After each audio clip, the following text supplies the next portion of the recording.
All right, we got a 2024 Toyota Tacoma key fob here. This is how you open it up to replace the battery. Okay, go ahead and turn the remote over. There's a sliding button right here that we're going to slide. I'm going to slide it to the left and hold it, and that releases the emergency key.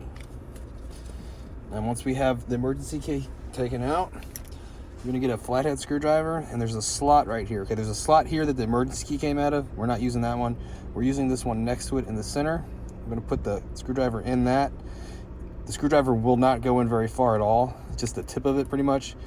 And we're going to give this a twist, and it cracks the remote open, okay, without you damaging the remote. Now we want to keep the remote with the buttons facing down, because once you open this up, the buttons can't fall out of it. All this can fall out of it, and we don't want that. Okay, see how everything just comes out? I'm going to put this back in here like this. And with the new remote, with the new truck, we get a bigger battery that should last a little bit longer. Just kind of put it back where it needs to go. And I'm going to hold it down like this, use a screwdriver, and just pop the bottom up.